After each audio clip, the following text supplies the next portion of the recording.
करते रहेंगे। तो आज हम पढ़ने जा रहे हैं इरिगेशन इंजीनियरिंग का मोस्ट इंपॉर्टेंट टॉपिक है, that is measurement of rainfall.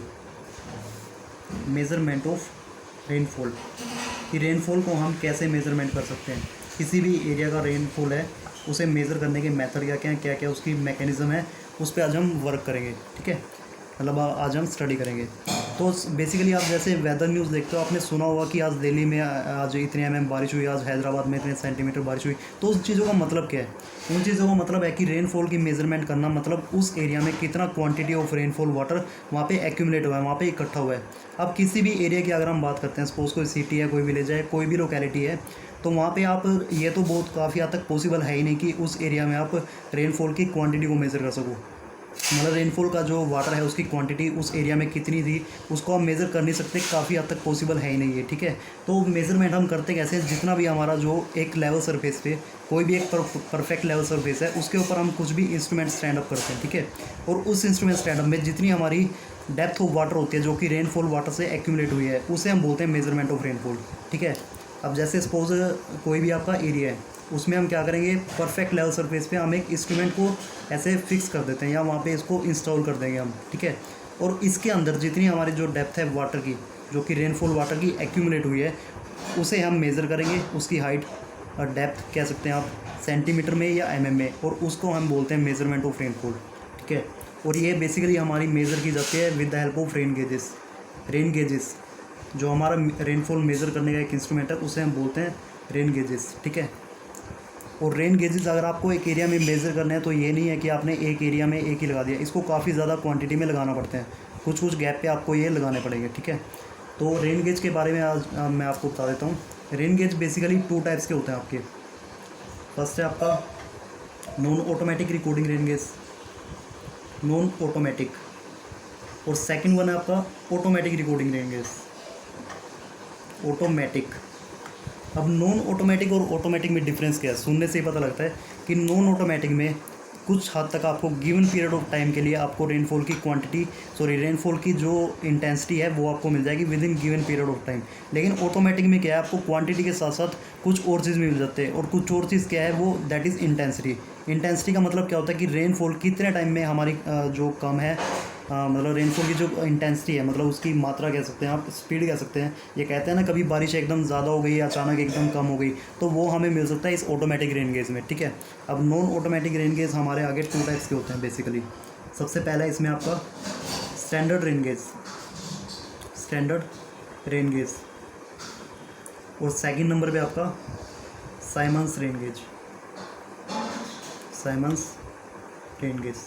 ठीक है, तो स्टैंडर्ड रेन गेज को आज हम डिस्कस कर लेते हैं। मैं स्टैंडर्ड रेन गेज का यहाँ पे एक डायग्राम बना रहा हूँ, उसको आप बेसिकली जस्ट मैं आपको एक समझाने के लिए उसका डायग्राम बना रहा हूँ, लेकिन आप एग्ज़ाम में वैसे नहीं बनाएंगे, आपको प्रॉपरली उसे अच्छे तरीके से बनाना है जैसे बुक में दिया हुआ है। ठीक है, मैं जस्ट आपको एक समझाने के लिए बना रहा हूँ।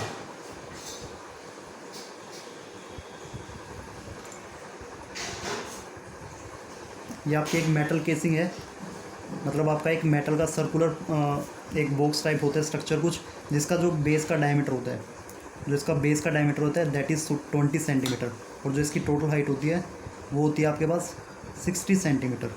ठीक है, ये आपकी मेटल केसिंग है, या ये कह सकते हैं एक तरह के ग्लास की केसिंग भी बोल सकते हैं आप इसे। वो डिपेंड करता है कि वहाँ की एनवायरमेंटल कंडीशंस कैसी है या किस टाइप की रेनफॉल वहाँ पे होने वाली है। ठीक है, और इसके अब जो ये स्टैंडर्ड रेन गेज है हमारा, स्टैंडर्ड रेन गेज। ठीक है, तो इसके अंदर हमारा जो प्रोसेस होता है वो पूरा क्या है, 20 सेंटीमीटर का डायमीटर है टॉप से। अगर हम इसको देखें तो ये ऐसे सर्कुलर दिखता है। ठीक है, अगर इसका टॉप व्यू देखते हैं हम, और इसके अंदर हमारी एक क्या होती है, एक फनल होती है कीप टाइप की। ठीक है, उससे क्या होगा, सारा जितना भी रेनफॉल वाटर है वो इस पर गिरेगा ऊपर से, और इसमें सारा एक्यूमुलेट होता रहेगा। अब वो एक्यूमुलेट होकर जा कहाँ रहा है, इसके अंदर एक छोटी सी, बिल्कुल छोटी सी एक रिसीविंग ट्यूब होती है और वो रिसीविंग ट्यूब आपकी इतनी छोटी होती है कि उसका जो क्रॉस सेक्शनल एरिया होता है, अगर उसको टॉप व्यू से देखें ऐसे होती है वो, उसका जो ये क्रॉस सेक्शनल एरिया है ये वाला, वो इस पूरे मेटल सिलेंडर का 1/10 होता है, 1/10। ठीक है, मतलब अगर ये आपका पूरा एरिया 100 है तो ये आपका सिर्फ 10 होगा, ओनली 10। वो कुछ भी यूनिट्स हो सकती हैं। ठीक है, स्क्वायर सेंटीमीटर या स्क्वायर इंच वो बात की बात है। ठीक है, तो 20 सेंटीमीटर्स का एरिया क्रॉस सेक्शनल, और ये इसका 1/10।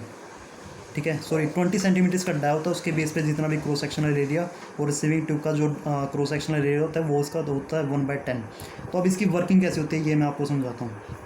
जैसे ही रेनफॉल का वाटर इसमें एक्यूमुलेट हुआ और धीरे धीरे रिसीविंग फनल के जरिए इस मेजरिंग ट्यूब में आपका गिरता रहेगा 1/1 टिप टिप करता हुआ, टिपिंग। तो उसके बाद आपको क्या करना है कि जब ये पूरा इसमें रेनफॉल इकट्ठा हो जाता है हमारा रेनफॉल का वाटर, उसे हम क्या करते हैं एक मेजरिंग स्टिक से हम, एक होती है हमारी मेजरिंग स्टिक, क्योंकि जाहिर सी बात है इसमें आपकी जो रीडिंग्स है वो सेंटीमीटर में दी हुई है और कोई यहाँ पे आपकी रीडिंग्स नहीं है, ठीक है। टोटल इसकी डेप्थ है सेंटीमीटर में 60 सेंटीमीटर। इसके बाद आपको क्या करना है, एक मेजरिंग स्टिक होती है बिल्कुल बारीक सी, उसके अंदर आप इसे इंसर्ट करते हैं रिसीविंग ट्यूब के अंदर। और रिसीविंग ट्यूब के अंदर जितनी भी आपकी हाइट आई है, सपोज 10 सेंटीमीटर, 20 सेंटीमीटर या 25, जो भी आपकी डेप्थ है उसे हम 10 से डिवाइड कर लेते हैं, डिवाइडेड बाय 10, और वो हमारा आ जाता है रेनफॉल इन mm। ये हमारा पूरा स्टैंडर्ड गेज का वर्किंग मैकेनिज़्म। अब आप ये कहोगे कि ज़्यादातर बच्चों को इसमें डाउट ये रहता है कि सर हमने 10 से डिवाइड किया, क्या mm को सेंटीमीटर बनाने के लिए? नहीं, ऐसा नहीं होता, क्योंकि अब आप देखो इसमें जो क्रॉस सेक्शनल एरिया है ना हमारा, जो हमारा रिसीविंग फनल है, ये हमारी पूरी फनल होती है, ठीक है। ये वाली चीज़, ये पूरी हमारी फनल है। इसका जो एरिया है और जो इसका एरिया है, ये देखने वाली बात है कि ये इसका 1/10 है, ठीक है। तो जितना भी इसमें हमारा पानी इकट्ठा हुआ, अगर हम इसके कंपैरिजन में लेके चलें, इसमें जो हमारा पानी इकट्ठा हुआ है इसमें छोटी सी रिसीविंग ट्यूब में, अगर उसको इसमें लेके चलें तो वो 10 टाइम्स होगा, ठीक है। तो इसलिए इसको डिवाइड बाय 10 करते हैं हम। और इसका एक फ़ायदा हो रहा है कि ये जो एक्यूरेसी होती है हमारी 0.1 mm तक हमारी परफेक्ट रीडिंग दिखा देता है ये स्टैंडर्ड रेन गेज, ठीक है। तो ये आपका हो गया फर्स्ट टाइप का स्टैंडर्ड रेन गेज। अब सेकंड टाइप पे हम चलते हैं, that is Symons rain gauge.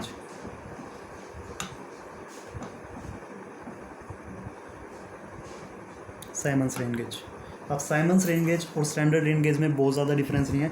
Difference सिर्फ इतना है कि स्टैंडर्ड जो आपका साइमंस रेन गेज है उसको एक कंक्रीट ब्लॉक या ब्रिक मैसनरी के ऊपर हम इंस्टॉल करते हैं। एक बड़ा सा ब्लॉक होता है, वो कंक्रीट सीमेंट कंक्रीट का भी बना सकते हैं अब, या ब्रिक मैसनरी का भी बना सकते हैं, ठीक है। और उसका डायमेंशन कुछ इस तरह का रहता है, अप्रोक्सीमेट 2 फीट उसकी जो होती है हाइट होती है और 2 फीट उसकी डेप्थ होती है, ठीक है। और 2 फीट ही वो बैक साइड में होता है पीछे की तरफ, ठीक है। अब इसके बाद होता है हमारा ये आपका ग्राउंड लेवल है, और इसके ऊपर जो होता है आपका साइमंस रेन गेज। वर्किंग दोनों ही सेम है, मैं जस्ट उसका भी एक डायग्राम बना के दिखा देता हूँ आपको। सेम वही है, एक मेटल केसिंग है, ठीक है। उसके अंदर ये आपकी एक फनल है और ये आपकी रिसीविंग ट्यूब, और ये इसका आपका है बेस।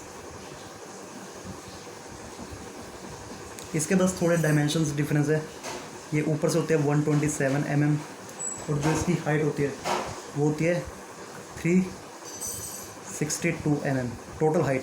टोटल इस केसिंग की बात कर रहा हूँ मैं, और जो जहाँ तक ये वर्किंग है सिर्फ, क्योंकि नीचे का इसका बेस है, अगर हम उसका एक्सक्लूड कर दें तो ये रह जाता है 305 mm, 305 mm इसकी हाइट ये रह जाती है, ठीक है। इसमें आपको क्या करना है साइमंस रेन गेज में, सिर्फ डिफरेंस इन दोनों में इतना है कि इसका जो मेटल सिलेंडर है वो ग्रेजुएटेड होता है। ग्रेजुएटेड होता है मतलब उस पर रीडिंग्स होती हैं विद mm।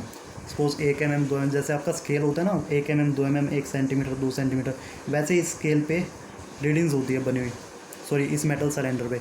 और सेम प्रोसेस इसका काम करता है, जैसे जैसे रेनफॉल इसमें जाएगा एक्यूमुलेट हुआ वो इस रिसीविंग फनल में एड अप होता जाएगा, और उसको हम बाद में इसके with respect to this graduated circle हम नोट डाउन कर सकते हैं। तो ज़्यादातर ये साइमंस रेन गेज हमारा इंडिया में यूज़ होता है।